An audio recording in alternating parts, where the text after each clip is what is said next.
वालिदैन बन गए जल्लाद, क्यों मासूम बच्ची को उतारा गया मौत के घाट। हथौड़ी कहाँ पे मारी थी इस आदमी ने? मम्मा ने मारी थी सिर के बीच।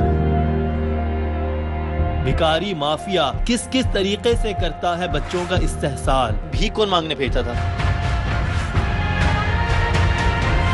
नन्हे भाई के सामने टांगे तोड़कर शॉपर में बंद की गई लाश। खाना खा रहे बड़े भाई से गिरी है, उसने उठाया, यकदम पता चला उसकी डेथ हो गई। रुला देंगे आपको मासूम बच्चे के लर्जा खेज इंकशाफ। अस्सलामुअलैकुम, मैं हूं मुकर्रम कलीम और आप देख रहे हैं प्रोग्राम इंकशाफ। जून के महीने में लाहौर के इलाके शादरा में एक नामालूम लाश मिली 8 साला बच्ची की, जिसे बेपनाह तशद्दुद के बाद मौत के घाट उतारा गया। इस हवाले से बहुत सी कयास आराइयां हो रही थी। ये सोचा जा रहा था कि आखिर कौन ऐसा जल्लाद है जिसने ये किया। इस फूल सी बच्ची की तशद्दुद ज़दा लाश की ये तस्वीर जिसने देखी तड़प उठा। कचरे के ढेर से मिलने वाली इस मासूम बच्ची की लावारिस लाश ने सबको रुला दिया, लेकिन अगर किसी का दिल ना कांपा तो वो था इस नन्ही परी का सगा बाप और सौतेली माँ। ये अलमनाक दास्तान देखते हुए आपको यकीन नहीं आएगा कि वालिदैन इतने बेरहम और सफाक भी हो सकते हैं। एक मासूम बच्ची पर जुल्म के वो पहाड़ तोड़े गए कि बताते हुए रूह कांप उठती है। क्यों फूल जैसे नन्हे वजूद पर कभी डंडे बरसाए जाते तो कभी हथौड़े से किए जाते वार। कैसे सौतेली माँ नन्ही बच्ची को तड़पाने के लिए उसके जख्मों पर छिड़कती मिर्चें। बच्ची की जुबान खींचकर सौतेली माँ ने उसे दी कौन से जुर्म की सजा। क्यों भूखा प्यासा रखकर 8 साला मुकद्दस को दी जाती अजियतें। मासूम बच्ची की जान लेने के बाद भी क्यों कातिलों के कलेजे में ठंड न पड़ी। कैसे की गई लाश की बेहुरमती। कचरे के ढेर पर पड़ा बंद शॉपर खुला तो हुआ एक हौलनाक इंकशाफ। ये जी आज से तकरीबन 5 माह कबल 12 जून 2017 को माह रमज़ान का महीना था। तकरीबन 4 बजे शाम को हमें 15 पे इतला मिली कि 25 नंबर स्टॉप पे शॉपर के अंदर लिपटी हुई एक बच्ची की डेड बॉडी पड़ी।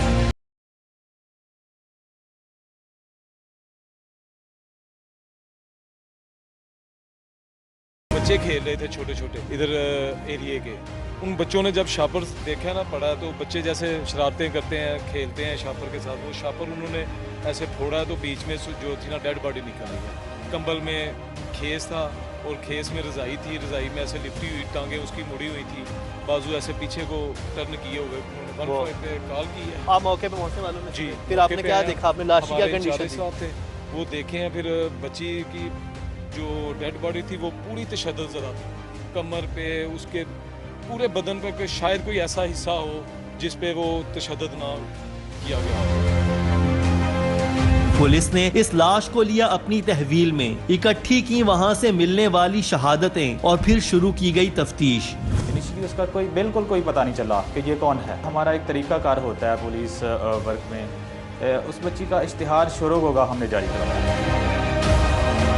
इश्तहार शोरो गुगा के साथ लाश की शनाख्त के लिए दीगर तरीके भी इस्तेमाल किए गए। मसाजिद में ऐलानात भी हुए। लावारिस लाश की तस्वीर केबल और सोशल मीडिया पर भी शेयर की गईं। आखिरकार पुलिस को सुराग मिल गया। 4 दिन के बाद हमें इतला मिल गई कि वो फला इलाके में कुछ लोग रह रहे थे, उनकी इस तरह की बच्ची थी।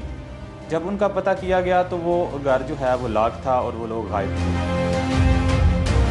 ये लोग गायब थे, लेकिन पुलिस को अहले इलाका की जबानी जहां बच्ची के मामू के घर का पता चला, वहीं बच्ची के बाप का मोबाइल नंबर भी मिल गया। पुलिस ने इस नंबर का कॉल रिकॉर्ड और मोबाइल लोकेशंस निकलवाई तो डेटा के मुताबिक बच्ची के वालिदैन लाहौर से पहुंचे थे गुजरात, फिर जेहलम और फिर पंजाब में उनकी आखिरी लोकेशन थी शहर रावलपिंडी। लेकिन रावलपिंडी में भी ये मियाँ बीवी ज्यादा देर नहीं रुके। वालिदैन का यूँ अचानक गायब हो जाना और फिर यके बाद दीगरे इतनी लोकेशंस बदलना उन्हें मशकूक बनाता चला गया। 12 तारीख को बच्ची का कत्ल हुआ और 31 तारीख को वालिदैन की लोकेशन थी रोशनियों का शहर कराची। लेकिन कराची जाकर उन्होंने बंद कर दिया अपना मोबाइल नंबर। दौरान तफ्तीश पुलिस पर उस वक्त हुआ एक और इंकशाफ जब नन्ना साहिल वालिदैन से भागकर लाहौर पहुंचा मामू के घर। बच्चे के सीने में दफन थे कई राज और फिर बच्चे का मामू बना इस केस का मुद्दई। पुलिस ने अपनी जाती काविश, जाती कोशिश के साथ मुल्ज़म को कभी जेलम पता लोकेशन आई तो वहाँ से रेड किए, उसके बाद उसकी कराची यानी कि लोकेशन आई। तफ्तीश में तेजी लाई गई और फिर मिल गया एक और क्लू। थ्रू IME ट्रैकिंग मैंने इनके नए नंबर हासिल किए, उनकी फिर CDRs ली, फिर इस तरह करके हमने इनको ट्रेस आउट किया। कराची में उनकी लोकेशंस मुख्तलिफ जगहों पर मार्क की गई। कभी अब्दुल्ला शाह गाजी के दरबार के बाहर पाए गए तो कभी कहीं। ताहम 5 माह के बाद पुलिस ने नन्ही मुकद्दस के सगे भाई और सौतेली मां को कराची से कर लिया गिरफ्तार। और यूं इन दोनों से की गई तफ्तीश और फिर इस तफ्तीश की कड़ियां जब जोड़ी गई मासूम साहिल के बयान से तो हुए ऐसे ऐसे भयानक इंकशाफ के जिसने सुना दिल थाम कर रह गया। अस्सलाम वालेकुम। वालेकुम सलाम। क्या हाल है आपका? ठीक। आप पढ़ते हो? जी। किस क्लास में पढ़ते हो? 2 में। आपके अब्बू क्या करते हैं? कुछ भी नहीं। आप कितने बहन भाई हो? 3। उसमें 2 भाई 1 बहन। जी। एक समीर आपका बड़ा भाई, हाँ जी। आप साहिल छोटे जी। भाई, और आपसे एक छोटी एक बहन थी। अच्छा, आपकी अम्मी कहाँ होती है? असली अम्मी कहाँ होती है? फोत हो गए। आपको अपनी उम्र पता है? आप कितने साल के हो? नहीं। आपको अपनी उम्र नहीं पता? आपकी सालगिरह कब आती है पता है? कभी।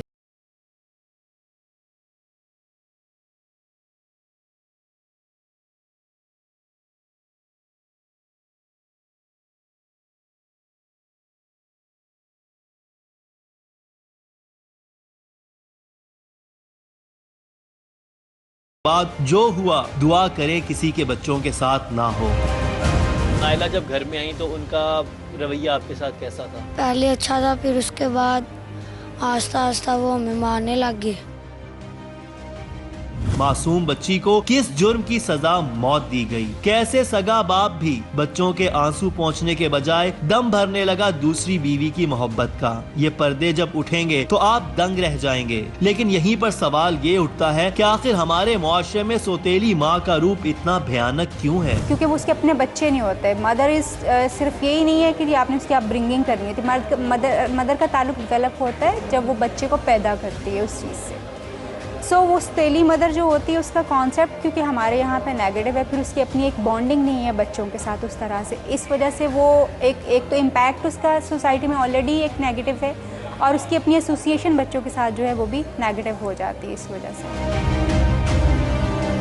सौतेली माँ और बच्चों में फासले बढ़ जाएं तो बाप क्या करे? हो सकता है बच्चे ने बदतमीजी की हो या गलत किया हो, तो ज़रूरी है कि जहाँ पे मदर की बात को सुना जा रहा है वहाँ पे बच्चे की बात को भी सुना जाए और फिर उसका कोई बीच का रास्ता जो होता है जो माँ और बच्चे के ताल्लुक़ को बेहतर कर सके, बजाय इसके किसी एक तरफ की पूरी साइड लेने के, दोनों में से बीच का रास्ता निकाल के उस ताल्लुक़ को बेहतर करने की ज़रूरत होती है। दानिशमंदी का मुजाहिरा किया जाए तो भयानक सूरत हाल को भी बदला जा सकता है। लेकिन इस केस में जहां सौतेली माँ जुल्म की सब हदें फलांग गई, अफसोस सगा बाप भी अपने बच्चों का दुश्मन बन गया। ऐसे में ये नन्हे बहन भाई करते तो क्या? माँ सवाए सौतेली माँ के जुल्म जबर को चुपचाप सहने लगे। नायला मेरे साथ मौजूद है, इससे बात करते हैं। नायला, क्या उम्र है तुम्हारी? 35 साल हुए। कितने बहन भाई हो तुम लोग? मेरी कोई बहन भाई नहीं है। माँ बाप कहाँ होते हैं? माँ बाप बचपन में फोत हो गए थे। तो किसने पाला था तुम्हें? चाची ने। शादी किसने करवाई तुम्हारी यहाँ? चाची ने। बच्चों के साथ तुम्हारा रवैया ऐसा क्यों था? सब जी मैं जान बुझ के नहीं किया। एक हादसा हो गया, मैं उन्होंने कभी नहीं सी इस तरह मारिया। मैं सिर्फ उस दिन दरअसल छड्डण वास्ते जान की कोशिश की है। जिवें आम मावा मारदी है, मैं उस तरह किया, गलती ना डंडा लग गया सिर पे। जानबूझकर नहीं मारा, गलती से डंडा लग गया। सौतेली माँ के इस झूठ का पोल जल्द ही खुलने वाला है। सौतेली माँ और सगे बाप ने कितनी बेरहमी और सफाकी के साथ एक मासूम बच्ची को उतारा मौत के घाट, और फिर मारने के बाद शॉपर में लाश को पैक करने के लिए तोड़ी गई टांगे।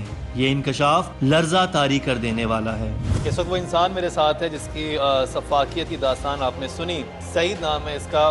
सईद, क्या उम्र है तुम्हारी? मेरी सर 34 साल है। कहाँ से ताल्लुक है तुम्हारा? लाहौर से ही हो पुराने या कराची से? लाहौर से। तो कराची किसके पास जाते थे? कराची कौन काम करता था। काम क्या करते थे तुम? पानी का। पानी का काम? हाँ जी। पानी का क्या काम करते थे? पानी बंगलों में देता था। पहली शादी कितने अर्से पहले हुई? 2001 में। अरेंज मैरिज थी? जी। पहले बच्चे की पैदाइश कब, कितने अर्से बाद हुई? 2001। पहले बच्चे की पैदाइश हुई है 2002 में, पहले महीने। समीर की? जी। समीर पैदा हुआ, समीर के बाद फिर साहिल पैदा हुआ। जी। साहिल का पैदा हुआ? साहिल हुआ था 2004 में। और मुकद्दस? मुकद्दस 2007 में 7वें महीने। तुम्हारी बीवी का इंतकाल कैसे हुआ? पहली बीवी का इंतकाल हुआ डिलीवरी के दौरान। मुकद्दस की डिलीवरी के दौरान? नहीं, उसके बाद बेटी हुई थी पैदा। माँ बेटी दोनों का इंतकाल हो जी। गया।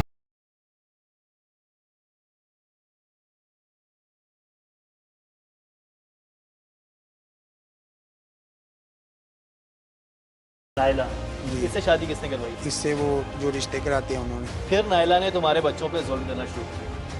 जी। क्या जुल्म करती थी? बस वो यही कहती थी ये पढ़ें, ये भागते थे घर से। तुम दोनों पढ़ने भेजते थे अपने बच्चों को। कितना झूठा और मक्कार है ये शख्स। मासूम बच्ची को मारने की वजह जानकर आप हैरान रह जाएंगे। कौन सा ऐसा जुल्म था जो इन बच्चों पर नहीं किया गया? इन बच्चों की हर ख्वाहिश, उनके हर ख्वाब को बेरहमी से कुचला गया। तुम किस बात पे मारती थी नायला? पता नहीं क्यों मारते थे इतना। सिर्फ हमें ना कहती थी मांग के लाओ। हम जब मांगने जाते थे हमारे पास पैसे कम आते, हमें मारते थे। कहती भीख मांग के लो। जी। जब आप स्कूल जाते थे, जब आपकी पहली अम्मी थी और दूसरी अम्मी ने आके आपको भीख मांगने, ये अच्छा ये आपको और आपकी बहन को कहती थी या बड़े भाई समीर को भी कहती थी? हमें तीनों बहनों भाइयों को कहते थे। जो मेरी अम्मी थी वो मेरी बहनों को लेके जाती थी कोठी, जहाँ पे कोठी होती हैं वहाँ से उसको मंगवाती थी। आप पीछे हो जाती थी। हमें तो जो मेरे भाई हैं ना वो हम दाता साहब जाते थे, वो कोठी एरिया में जाते थे मांगने के लिए।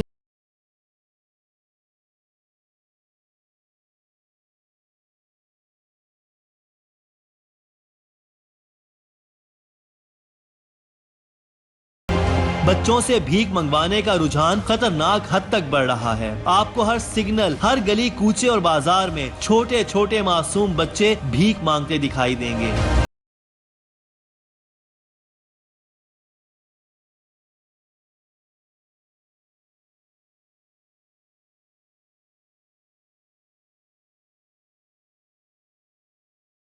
साहिल और मासूम मुकद्दस की सौतेली माँ और सगे बाप ने भी इन्हें पैसा कमाने वाली मशीन बना रखा था। सुबह 5-6 बजे हमने जाना होता है। अम्मी उठा के मांगने भेज देती थी? जी। और कितने पैसे आप ले आते थे रोज के? 500 जब आता, माल पर नहीं है 2000 आना होता, 1500 इतना ही होता है। कोई मासूम बच्चों के साथ ऐसा कैसे कर सकता है? ये वालिदैन यकीनी तौर पर दुश्मन थे बच्चों के।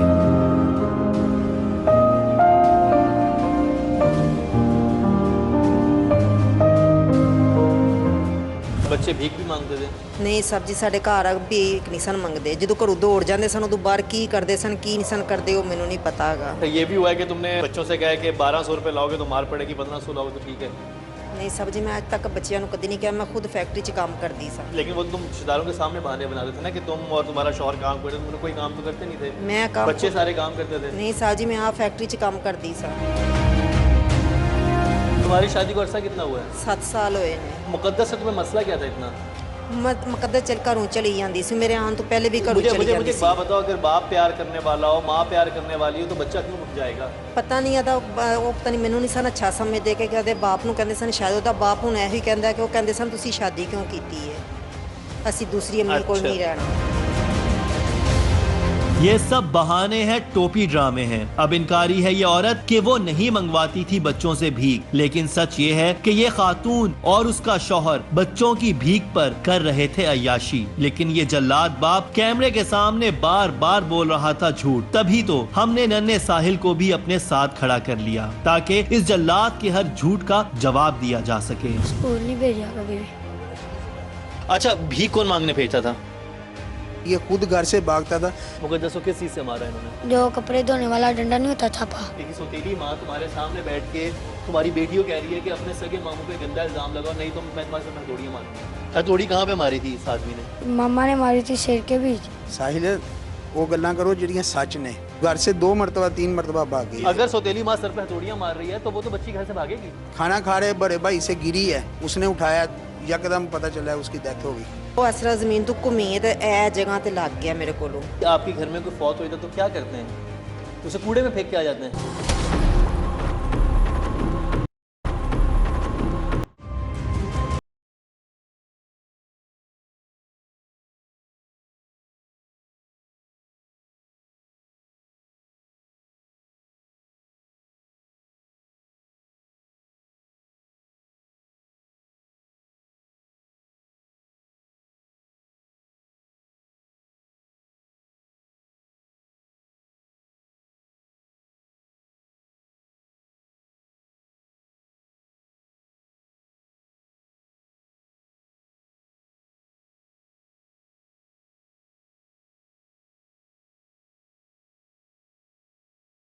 सर, इससे ये भी पूछो कि ये 4 महीने के बाद जब मैं इसको ढूंढ के लाया था, इससे ये पूछो कि मैंने मुझे ये इसको मत बताओ तुम कहाँ से ढूंढ के लाए थे सर। मुझे ये बताओ, जी। क्या तुम भीख मंगवाते थे बच्चों से? नहीं सर, मैंने इससे कभी नहीं थी मंगवाई।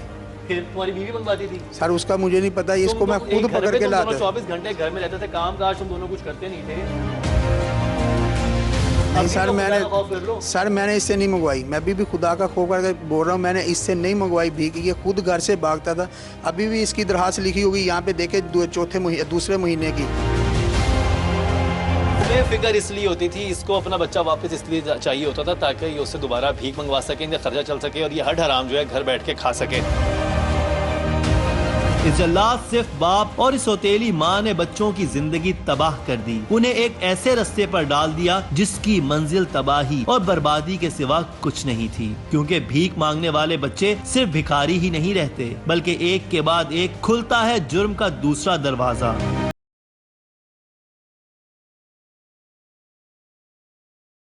आपको याद होगा टीम इंकशाफ का पहला प्रोग्राम जब हमने खोज लगाई थी ऐसे ही बच्चों की, तो हुआ था एक भयानक इंकशाफ कि लाहौर में ऐसे ही बच्चों का किया जा रहा था जिनसी इस्तेहसाल। कुछ होटलों में बाकायदा इसी मकसद के लिए कमरे किए गए थे मुख्तस। छोटा चाहिए ना, बड़ा नहीं चाहिए। सारी मशीनें आई है, 800 रुपया खर्चा पूरा ही दे रहे हैं। कैसे आप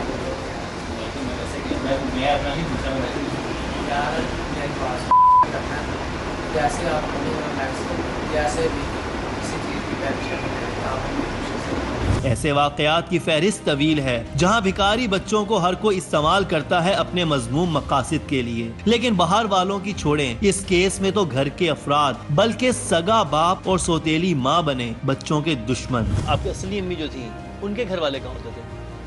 आपकी नाना नानी खाला कोई है थी? मेरी खाला थी, मेरी नानी नानी है। अच्छा। तो मेरे मामू यहाँ पे रहते हैं, एक मामू है वो नूरपुरी दरबार है, वहाँ पे रहते हैं। आपके जो असली मामू थे, जो आपकी खाला थी, उनको पता था कि आपके साथ ये हो रहा है? नहीं। आपकी मुलाकात होती थी अपनी अम्मी के इंतकाल के बाद? आप अपने असली मामू से मिलते थे? जब भागना तब मिलते थे। बच्चे भागकर सगे मामू के पास जाते तो बाप फिर पहुंच जाता उन्हें वापस लाने, वापस इसी दलदल में धकेलने के लिए। फिर मेरे जो पापा थे वो वादे करके ले आते थे, हमें फिर आके फिर मांगने फिर आते थे। सगे बाप और सौतेली माँ ने एक तरह से इन बच्चों को गुलाम बना रखा था और तशद्दुद तो गोया मामूल था। तारमीरा का तेल है ना, वो भी हमें पिलाती। तेल क्यों पिलाती थी? ये नहीं हमें मालूम क्यों हमें पिलाई, कहती है नशा होता है। तो हमें जो मेरे भाई या मेरे कज़न आते, मेरे मामू और आते थे ना हमारे घर, तो उन लोगों को, चाचुओं को, तायों को बोलती थी कि ये मेरे ताए को बोलती है तेल पीते हैं सुरंग का, अपना नाम लेने की बजाय मारा लेते। जरा सहमा साहिल किसी को कुछ न बताता, ताहम छोटी बहन अपने करीबी रिश्तेदारों के सामने जहां तक कर सकती थी अपने वालिदैन की असलियत का पर्दा चाक करती थी। सिर्फ यही नहीं बल्कि वो नन्ही जान अपने बड़े भाइयों को बचाने की भी पूरी कोशिश करती। ये बताओ मुकद्दस के साथ क्या हुआ था? आपकी छोटी बहन जो थी, मेरी बहन ना जो थी ना, उसके साथ रवैया कैसा था अम्मी का? उसके साथ भी बहुत गलत था। वो हमारी अच्छी बहना थी, जो मसले आते थे ना हमारे ऊपर, हमें मार पड़नी, हमें कुछ भी होने वाला होता उसको पता चल जाता है। मतलब वो उन्हों की बातें सुन लेती थी, वो हमें भगवा देती थी। कराची से भी उसने मुझे, मेरे भाई को तो मुझे भगा दिया। उसने बोला आपको मार देना, आप भाग जाओ। तो हम भाग आते थे वहाँ से भी। तो हम भाग के यहाँ पे आए अपने मामू के पास। फिर हम मेरे ताए ने हमें पकड़ लिया। हम अपने मामू के पास नहीं गए, मेरे ताए ने मुझे पकड़ लिया। हम अपने ताए के पास रहे, अच्छी तरह रहे अपने ताए के पास भी। हमारे ताए ने हमें रात दिन काम पे डाला हुआ था, हम काम करते थे। क्या काम करते थे? हम टोपी वाली फैक्ट्री जाते थे रात दिन।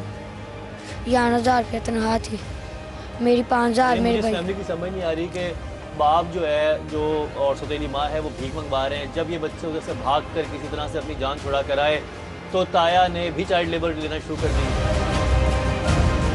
बच्चों की जिंदगी अजाब बन गई। कुछ अरसे बाद बाप कराची से वापस आया तो बच्चों को फिर भीख मांगने के धंधे पर लगा दिया। इनकार की सूरत में उन्हें बनाया जाता तशद्दुद का निशाना। मासूम बच्चे चाहते हुए भी इस दलदल से बाहर न आ सकते और न जाने ऐसे कितने बच्चे हैं जो इस दलदल से निकलना चाहते हैं, लेकिन उनके पैसों पर पलने वाले उन्हें किसी भी सूरत इस दोज़ख से बाहर नहीं निकलने देते। कोई इस बात का एहसास नहीं करता कि ऐसे में भिखारी बच्चों के जहनों पर क्या मुरतब होते हैं असरात, बड़े होकर वो किन मसाइल से होते हैं दो चार। ये सूरत हाल इंतहाई खौफनाक है। सवाल ये है कि भीख मांगने वाले बच्चों का क्या कसूर है, वो स्कूल जाने की बजाय कशकोल क्यों उठाएं? कुछ ऐसे ही सवाल जब नन्ही मुकद्दस के जहन में सर उठाने लगे तो सगे बाप और सौतेली माँ को एक खतरा महसूस हुआ, इस बच्ची के हाथ से निकल जाने का खतरा। मुकद्दस को तब मारा इन्होंने, तो मुकद्दस को किस चीज से मारा इन्होंने? जो कपड़े धोने वाला डंडा नहीं होता था, उसके साथ मारा इन्होंने। ये जल्लाद सिर्फ मियाँ बीवी बच्चों के साथ जानवरों से भी बदतर सुलूक करते। नन्ही मुकद्दस ने मामू पर कौन सा इल्जाम लगाने से इनकार किया जिसकी मिली इतनी इबरतनाक सजा? कैसे लाश की हड्डियां तोड़कर उसे पैक किया शॉपिंग बैग में? प्रोग्राम का ये अगला हिस्सा रुला देने वाला है। आप मुझे बताओ, इसने हथौड़ियों से मुकद्दस को क्यों मारा था, किस बात पे मारा था? मेरी मामा ने बोला था कि इन्हों को कहना बोलो, मेरे पापा को बोला था कि ना उन्हों को इसको कहना कि अपने मामू को बोले कि मेरे साथ गलत काम किया। तो ये फिर मेरे पापा ने उसको बोला कि इसको बोलना है, तो वो कहती मैंने नहीं बोलना। शर्म से डूब मरने का मकाम है उन लोगों के लिए। क्या गुजरती होगी इस मासूम बच्ची पर जब उसे कहा जाता होगा कि सगे मामू पर लगाए ऐसे घटिया इल्जाम, और फिर सफाकियत की इंतहा देखिए कि इनकार पर मासूम बच्ची पर हथौड़ी से किए गए वार। तुम्हारे सामने बैठ के तुम्हारी बेटियों कह रही है कि अपने सगे मामू पे गंदा इल्जाम लगाओ, नहीं तो मैं तुम्हारे सामने हथौड़ी मारूंगा। हथौड़ी कहाँ पे मारी थी इस आदमी ने? मामा ने मारी थी सिर के बीच। साहिल वो गल्ला करो जिहड़ियां सच ने। घर से 2 मरतबा 3 मरतबा भाग गई। अगर सौतेली माँ सर पे हथौड़ियां मार रही है तो वो तो बच्ची घर से भागेगी। खाना खा रहे बड़े भाई से गिरी है, उसने उठाया, यकदम पता चला उसकी डेथ हो गई। वो असरा जमीन तो घूमी है तो ए जगह ते लग गया मेरे को। आपके घर में कोई फौत हुई तो क्या करते हैं? उसे कूड़े में फेंक के आ जाते हैं।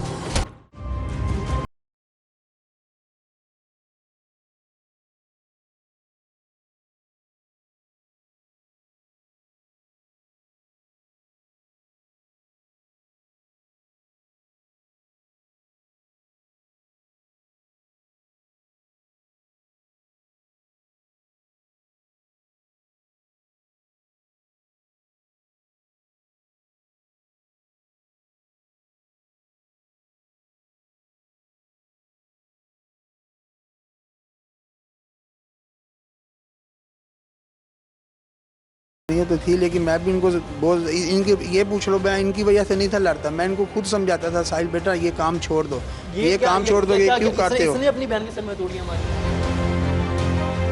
ये खुद बच्चा बोल रहा है इस वक्त जी कि सौतेली माँ तुम्हारे सामने बैठ के तुम्हारी बेटियों कह रही है कि अपने सगे मामू पे गंदा इल्जाम लगाओ, नहीं तो मैं तुम्हारे सर में हथौड़ियां मारूंगा। नहीं सर, ये मेरे सामने बात नहीं हुई। मेरे सामने जो बात हुई थी तुम्हारे सामने चोट के निशान थे। हाँ जी सर, मेरे जुल्म की इंतहा देखिए कि सर पर हथौड़ियां मारने के बाद जख्मों पर बाकायदा मिर्चें डाली गईं। मासूम बच्ची दर्द से चीखती चिल्लाती रही, लेकिन इन जानवरों को जरा भी एहसास ना हुआ। उसके सिर में हथौड़ियां मारनी। सर पे हथौड़ी मारी? जी, इतने एक बार ही नहीं 5-6 बार उसको मारे, थापे मारे। सीखे थी वो पाँव के ऊपर मारनी, सिर के ऊपर मारनी। उसका सिर फट जाता था, खून निकलना, तो उन्होंने मिर्चें लगानी। मिर्चें लगानी? जी। ये कौन लगाता था? ये मेरी मम्मा। ये माँ थी या डायन? कौन सा जुल्म था जो मासूम बच्चों पर नहीं किया गया? हत्ता के अक्सर बच्चों को भूखा प्यासा रखा जाता है। फिर ये खाने को भी नहीं देते थे मुकद्दस को? खाने को क्यों नहीं देते थे तुम उस बच्ची को? खाने को सर मैंने सब कुछ इनको दिया है। नहीं, उस बच्ची को खाने को क्यों नहीं देते थे? साहिल वो गल्ला करो जिहड़ियां सच ने। ठीक है मैं अंदर जुर्मदार हैगा वहाँ, लेकिन झूठ बोल के ना साहिल करो। वो कहती थी मैं रोटी नहीं खाऊंगी, मेरे को बाहर जाने दिया करो। मैं कहा बेटा मैं बाहर नहीं गया। तुमने कैद किया हुआ था उसको? मैं बाहर नहीं था सर जाने देता, जो मैंने काम किया वो मैं बोलूँगा। तुम बाहर क्यों नहीं जाने देते थे उसको? सर वो घर से 2 मरतबा 3 मरतबा भाग गई। इसलिए कि तुम लोग उसको जुल्म करते थे? नहीं सर, वो अगर सौतेली माँ सर पे हथौड़ियां मार रही है तो वो तो बच्ची घर से भागेगी। उसके मामू पे इल्जाम क्यों लगाना चाह रहे थे? सर मैंने खुद जाके इसके मामू पे मुंह पे बात की कि ये मुकद्दस इस तरह की बात कर रही है। और ये इस बच्चे ने सारी कहानी खोल के बता दी ना कि ये बात क्यों कहलवाई और तुमने मुकद्दस के मामू को जाकर ये सारी बात क्यों बोली, क्योंकि मामू लोग जो कभी कभार मुकद्दस भाग के मामू लोगों के पास चली जाती है, वो रिश्ता भी मुतनाज़ा हो जाए, ये बच्ची जो है कहीं पर उसके लिए पनाह ना हो, वो हमेशा अपने बाप के घर में है जहाँ पर सौतेली माँ जो है उसके सर पर तोड़ियाँ भी मारे, उस पर तरह तरह के तशद्दुद भी करे, उसकी ज़बान भी खींचे, उसको कपड़े धोने वाले डंडे से भी बेपनाह मारा जाए, उसको झूठ का इल्ज़ाम भी लगाया जाए, हर तरह से मुकद्दस को जो है टॉर्चर किया गया। और आखिरकार इस सौतेली माँ और सगे बाप ने मासूम बच्ची की गुस्ताखियों पर, भीख मांगने और मामू पर इल्जाम लगाने से इनकार पर इस नन्ही जान से इंतकाम लेने का फैसला कर लिया। ये तीनों बहन भाई खाना खा रहे थे, खाना खा रहे बड़े भाई से गिरी है, उसने उठाया, यकदम पता चला उसकी डेथ हो गई। एक और झूठ, लेकिन आज इसकी कोई कोशिश काम नहीं आने वाली। उस दिन हुआ क्या था? 2-3 दिन बाद फौत बची हुई है, सिर तो डंडा लगन तो बाद 2-3 दिन ठीक रही है बची। वो डंडा तुमने सर पे मारा क्यों था? सर ते मैं नहीं मारिया। फिर कहाँ मारा था? मैंने अज कम तो आई हूँ, मैं रोंदी सन पे भैन भरा लड़ रहे सन। मुझे एक बात बताओ, उसकी जो डेड बॉडी पे इतने निशान है नए पुराने, वो किसने डाले हैं? वो उसके बाप ने उसको मारता होता था। अच्छा, बाप मारता होता? तुम मारती होती थी? मैंने उस दिन आकर उसको मारा जरूर है। जी ये बताओ, उस मासूम बच्ची की मैं डेड बॉडी की आपको तस्वीर उस तरह दिखा नहीं सकता, वो तस्वीर मैंने देखी है। उस बच्ची के जिस्म का कौन सा ऐसा हिस्सा नहीं था जिस पर तशद्दुद ना हुआ? जिस्म के एक एक हिस्से पे मुकद्दस के निशान है। किस चीज़ के निशान है? सर जी वो मैंने नहीं पता, कहते जिहड़े निशान मेरे को पे ने लक ते ओ मैं ओदा कबूल कीता। सर पे भी डंडा लगा जिससे खून जम गया था उसका? हाँ जी, वो कोई ज़मीन ते लेट के रो रही सी, नहीं सी जा रही मेरे नाल, तो एकदम मेरा वो इस तरह ज़मीन तो घूमी है तो ए जगह ते लग गया मेरे को। सौतेली माँ कोई और कहानी सुना रही है, जबकि बाप ने कोई और बहाना बनाया, लेकिन मासूम साहिल ने टीम इंकशाफ को सारी सच्चाई बता दी, क्योंकि उसकी आंखों के सामने उतारा गया था नन्ही बहन को मौत के घाट। मेरी मामा थी ना, उसने इसका गर्दन दबा दी। ये कहाँ था उस वक्त? ये उस वक्त घर में ही था। जुल्म यहीं पर खत्म नहीं हुआ। लाश को शॉपर में बंद करने के लिए सगे बाप और सौतेली माँ ने जो भयानक कदम उठाया वो लर्जा तारी कर देने वाला है। चलो मैंने तुम्हारी हर बात मान ली, ठीक है, तुम बिल्कुल सही इंसान थे, तुम्हारे बच्चे बिल्कुल ख़राब हैं, इनको कुछ नहीं पता, तुम बिल्कुल इनकी सही ना तवज्जो से वो करना चाहते। जब तुम्हारी बेटी गिर गई उस चारपाई से, बकौल तुम्हारे उसका इंतकाल हो गया जी, तुमने टाँगे तोड़ी उसकी? जी, ये मैंने जुल्म किया।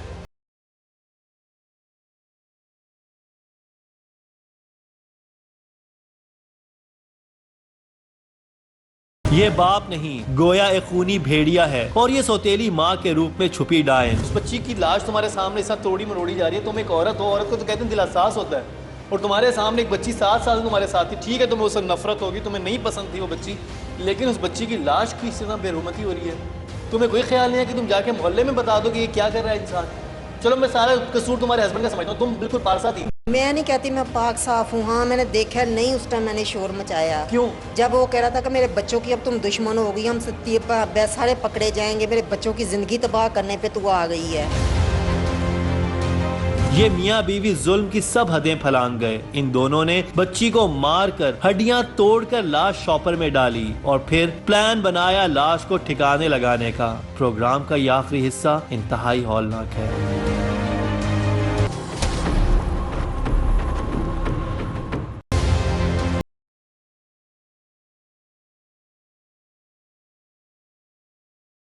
आपके घर में कोई फौत हो तो क्या करते हैं?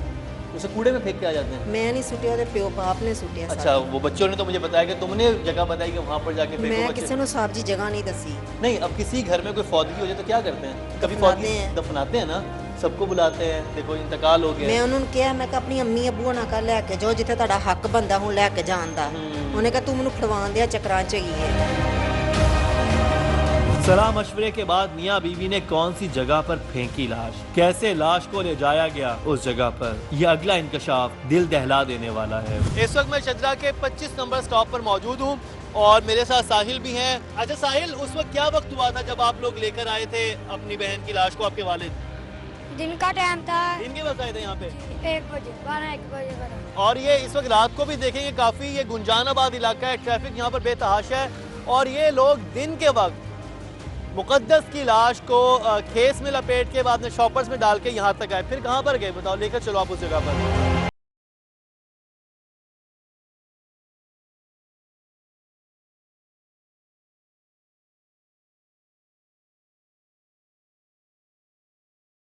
जो इसकी सौतेली माँ थी उसने कोई जगह देखी हुई थी कि यहाँ पर हम लाश को ठिकाने लगाएंगे। कहाँ पर? वो उधर वहाँ जाने का रास्ता है। कुछ देर पैदल चलने के बाद आखिरकार हम पहुंच गए कचरे के उस ढेर पर जहां फेंकी गई थी नन्ही मुकद्दस की लाश। ये वो जगह है जहां पर इनकी बहन की लाश को इनके बाप और सौतेली माँ ने फेंका, और ये वो गड़ा है यहाँ पर। जी। तो और वो दिन का वक्त था जी। तो यहाँ पर लोग नहीं थे? ये तो काफी चलने फिरने वाली जगह है, बड़ी आबादी यहाँ पे। कोई भी नहीं था वहाँ पे। वो बड़े साहब ने वहाँ से आदमी ने देखा, फिर वो उसने जब हम गली के अंदर आगे फिर नहीं उसने देखा ये मकान भी नहीं आया, यहाँ पे रास्ता था, यहाँ पे टांग के साथ से निकल गए। यानी आप ये कह रहे हो कि आप वहाँ से लाश, इनका जो घर है, अगर ये जो लोग थोड़ा सा वाकिफ है शदरा के इलाके से, ये 25 नंबर स्टॉप है, इसके अपोजिट जो वहाँ पे क्वार्टर से जहाँ पे घर था, वहाँ से ये लाश उठा के हाथों में यहाँ तक आए हैं। उसके बाद ये बीच में से प्लॉट से गुजर कर इधर तक पहुँचे, यहाँ पे लाश को फेंका, और यहीं से बच्चे समेत ये जो माँ बाप थे, जो सौतेली माँ और इनका सगा बाप था, वो यूं करके निकल गए।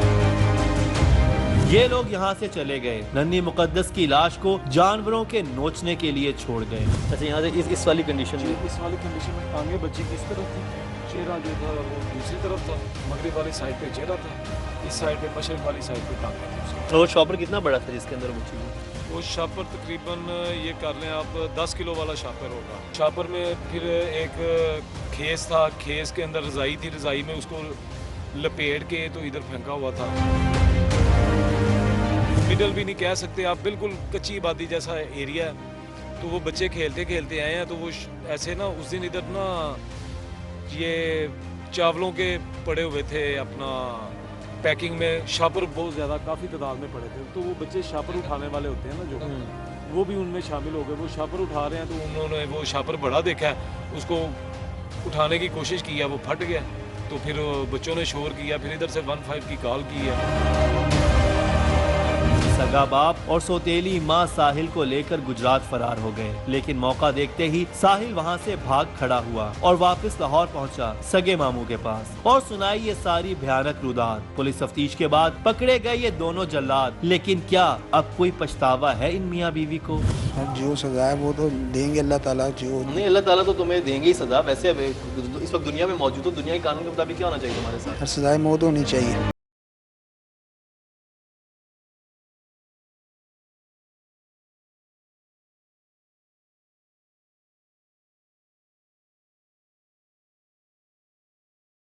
अब किसी काम की नहीं, जो कयामत टूटी उसका मुदावा कैसे होगा? क़यामत पे एतबार है? साहब जी मैनू सजा मिल चुकी हुई है, मैनू ब्लड कैंसर हो चुका है।